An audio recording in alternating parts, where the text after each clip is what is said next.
सौम्या के सवाल पर साहिल बोला, अभी देखो ना, सबसे पहले हमारा इश्क हमारे सामने आया, जहां हम दोनों एक दूसरे के लिए अजनबी थे, और धीरे धीरे एक दूसरे के लिए इतने खास हो गए जैसे अब एक दूसरे के अलावा कोई और जरूरी है ही नहीं।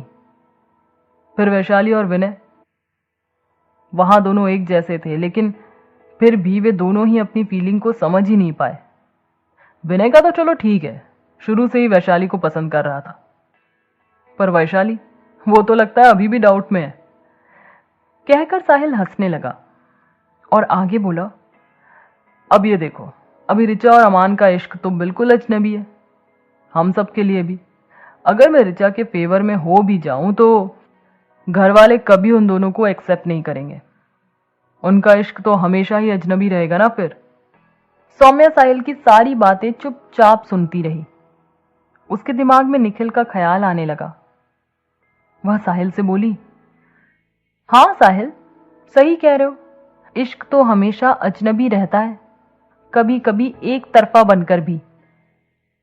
साहिल को सौम्या की यह बात अच्छी तो लगी, पर समझ नहीं आई, क्योंकि साहिल को निखिल के बारे में तो कुछ पता ही नहीं था। साहिल निखिल को अच्छा दोस्त मानता था। निखिल के मन में सौम्या के लिए जो फीलिंग आई थी कभी, उनके बारे में साहिल को पता ही नहीं था।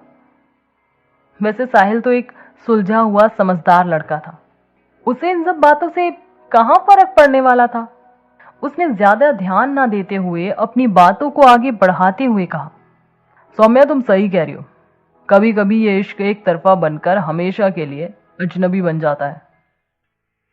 वही तो मैं तुमसे कह रहा हूं कि इश्क को समझना कहां इतना आसान होता है।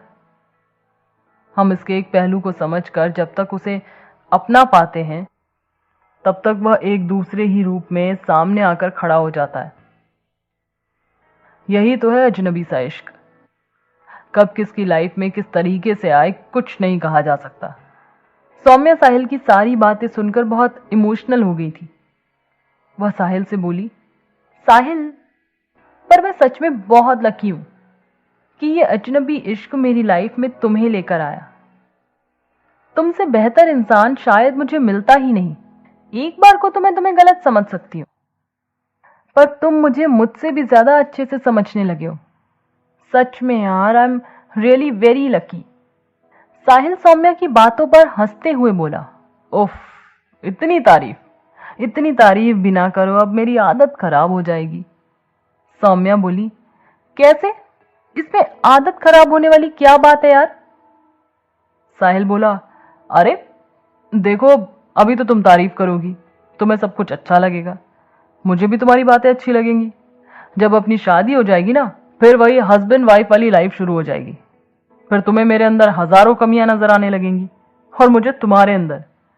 फिर मुझे ये सब बातें याद आएंगी और मैं सोचूंगा कि हाय मेरी सौम्या मेरी कितनी तारीफ किया करती थी। तो सोचो मुझे कितना दुख होगा।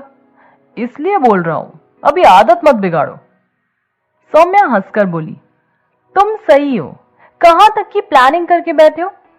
और वैसे भी मुझे नहीं लगता कि मुझे तुम्हारे अंदर कभी इतनी सारी कमियां नजर आएंगी कि मैं तुमसे झगड़ा करने लगूं। हाँ, तुम्हारा नहीं पता।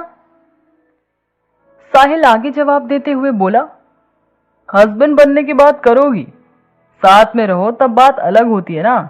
अभी तो मिलने के लिए इतना दिल मचलता है कि अगर कोई बात बुरी लगे तो थोड़ी देर बाद अच्छी लगने लगती है। हमेशा ही साथ में रहो तब ऐसा कहां हो पाता है। सौम्या बोली, अच्छा, तुम्हें तो बड़ा एक्सपीरियंस है, अभी तक कितनों के साथ रह चुके हो। सौम्या की इस बात पर साहिल जोर जोर से हंसने लगा और बोला, अरे अपने घर में देखा है मैंने, अपने मम्मी पापा को, और भी कई सारे ऐसे कपल हैं जिनको मैंने देखा है कि शादी के शुरू में तो बड़ा प्यार होता है दोनों में, और जैसे जैसे दिन बीतने लगते हैं एक दूसरे की कमियां ज्यादा दिखने लगती हैं। फिर सौम्या बोली, हाँ वो तो सही है, कमियां तो दिखती हैं, पर अगर प्यार सच्चा हो तो उन कमियों को ज्यादा महत्व नहीं दिया जाता फिर, और फिर इन छोटे छोटे झगड़ों से तो प्यार बढ़ता है। मेरी भाभी तो यही कहती है, हस्बैंड वाइफ में होने वाले झगड़े तो प्यार के झगड़े होते और इनसे तो प्यार बढ़ता ही है। साहिल सौम्या को शरारत से छेड़ते हुए बोला, अच्छा, पहले मिलो तो, तब पता चले कि कितना प्यार है और कितना बढ़ाना है, फिर उसी हिसाब से झगड़ा करेंगे। सौम्या साहिल की इस बात पर जोर से हंसने लगी और बोली, तुम ना सच में पागल हो। सौम्या की बात पर साहिल भी हंसने लगा और पूछने लगा, अच्छा ये बताओ, तुम्हारी वैशाली के क्या हालचाल है? फिर विनय से उसकी बात हुई कि नहीं हुई? सौम्या बोली, अरे अभी तो कुछ बात ही नहीं हो पाई है। मैंने तो उससे ये भी नहीं पूछा कि वैलेंटाइंस डे कैसा रहा। इतने दिनों से अभी तक तो मेरे दिमाग में ऋचा ही घूम रही थी, और वैशाली को भी मैंने कितनी टेंशन दे दी थी ऋचा के चक्कर में। आज उससे जरूर बात करूंगी और पूछूंगी कि उसकी पहली प्यार वाली मुलाकात कैसी रही। साहिल बोला, हाँ बिल्कुल, वैसे तुमने उसको कॉल करके डिस्टर्ब जो कर दिया था, उसकी भी तो मुलाकात हमारी तरह अधूरी रह गई होगी। सौम्या बोली, हाँ यार, तुम्हारे हाथ का बना हुआ खाना भी नहीं खा पाया। कोई ना, शादी के बाद ऐसा करना, एक टाइम का खाना तुम बना दिया करना, एक टाइम का मैं बना लिया करूंगी, तो दोनों एक दूसरे के हाथ का स्वाद चख लिया करेंगे। साहिल बोला, अच्छा अच्छा, सही कह रही हूं, शादी के बाद मैं खाना थोड़ी बनाऊंगा, मैं तो बस एक ही काम करूंगा। सौम्या चौंकते हुए बोली, अच्छा वो क्या? साहिल बोला, तुमसे प्यार करूंगा जी भर के। सौम्या मुस्कुराने लगी और शर्माती हुई धीरे से बोली, हाँ कर लेना, लेकिन दिल तो कभी भरेगा ही नहीं। साहिल बोला, वही तो, हम दोनों हमेशा एक दूसरे से ऐसे ही प्यार करेंगे जिसमें हमेशा और पास आने की तड़प बनी रहे, तो कभी ना मन भरेगा और ना ही झगड़े होंगे। सौम्या साहिल की इस बात को समझ नहीं पाई और सोचने लगी कि साथ रहने पर भी अगर दिलों में पास आने की तड़प है, तो दोनों के बीच दूरियां होना लाजमी है। साहिल की इस बात पर सौम्या का दिमाग अटक गया।